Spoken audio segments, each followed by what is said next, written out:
Okay. Hello, this is acid base 103, and we're just doing a little bit more on weak acids. This is part 3, and we're talking about percent ionization and finding Ka from pH. And so we want to remember that these are all calculations you would see with weak acids only. So we're going to start with percent ionization. And sorry about the construction sounds in the background, guys. Percent ionization, we use percent ionization to tell how much of a weak acid is ionized in water compared to the original amount, or the original, the original concentration. So ultimately what it is looking at the concentration of the hydronium ion versus the concentration of the initial concentration of the acid. So you find percent ionization by taking H3O plus concentration at equilibrium and dividing it by the concentration of HX, and that'll be at initial. And that'll be the H3O plus at equilibrium, and then you multiply times 100. So as the substance, or excuse me, as the acid's strength increases, this concentration would go up, and you would see an increase in the percent ionization. Okay, so let's look at an example for this one. We'll say, what is the percent ionization for a 0.500 molar solution of weak acid HX with Ka equal to, we'll say 1.2 times 10 to the minus 5. Okay, so your first job in any of these any of these acid-base calculations is you have to write an ionization equation. So we would write an ionization equation with HX aqueous, and of course it's interacting with liquid water, and it's equilibrium because it's a weak acid.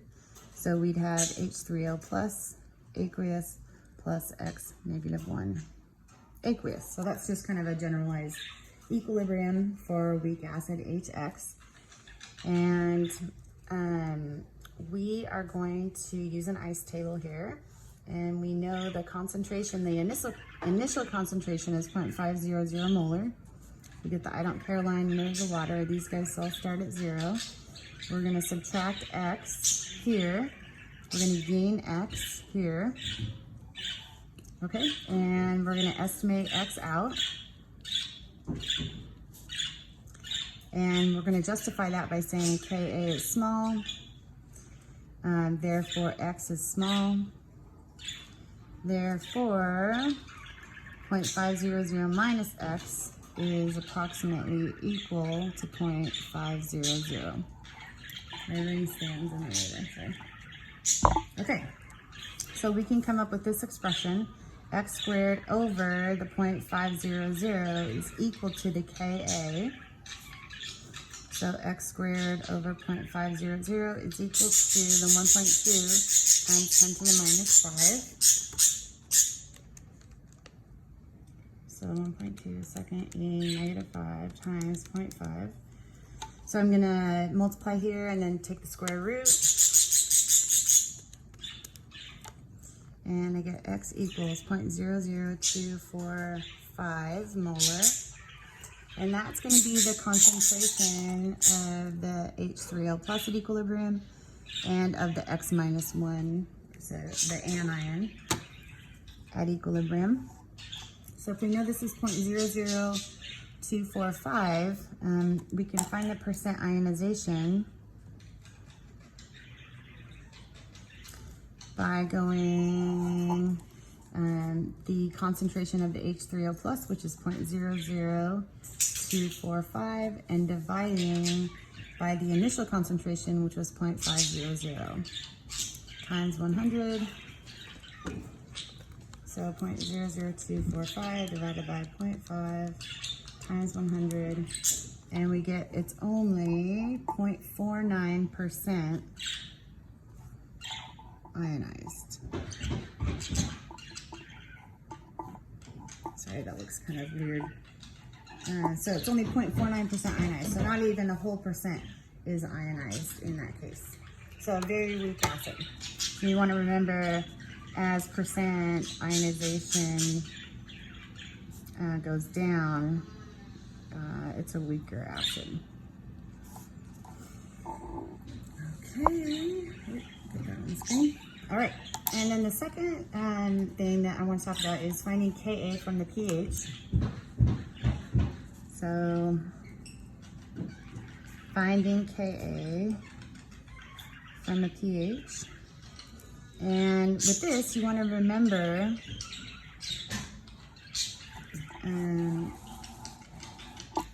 that pH is found using the concentration of the H3O plus ion at equilibrium. So the pH is a way to get to the concentration of hydronium at equilibrium. Okay, so we're gonna say we have, as an example, we're gonna say we have weak acid HX in a solution that is 0.650 molar, has pH equal to 2.10, and we want to know what is the Ka. And so we know the value of the pH, and we know the initial concentration, and so we can put those together. And so we're going to look at the equilibrium HX, aqueous, again with water, liquid, in equilibrium to give us X negative 1 and the H3O plus concentration. You can think of this in terms of an ice table, not totally necessary, but if it helps you to envision it, you can. We know that this is 0.650 molar initially. And we have the I don't care line under the liquid water. These guys are both 0. And then from there, we know that we can find the concentration of the hydronium ion using the pH. So what we're going to do is find this guy by going 10 to the negative pH to get the concentration of the hydronium ion. So we're going to go 10 to the negative 2.10, and that gives me 0.00794. Now, if I gained 0.00794 molar in H3O plus, then I also gained 0.00794 molar in X negative 1. Okay, now, if I gained that there, then I lost it here, 0.00794. And what you're going to see is, sig figs wise, this comes out to be 0.64206. So it's very, very close. Did I do that right? 0.650? Yeah. Okay. So it comes out to be really, really close to 0.650. But we'll substitute And we know our Ka is equal to the concentration of the hydronium times the concentration of the X -1. So we're going to have 0.00794 squared over the concentration at equilibrium of the HX. So that'll be 0.64206. So 0.00794 x squared divided by 0.64206. And we get Ka equals 9.82 times 10 to the -5. And that's it. So the trick is taking the pH and using it to find your concentration of hydronium at equilibrium. Okay, thanks guys.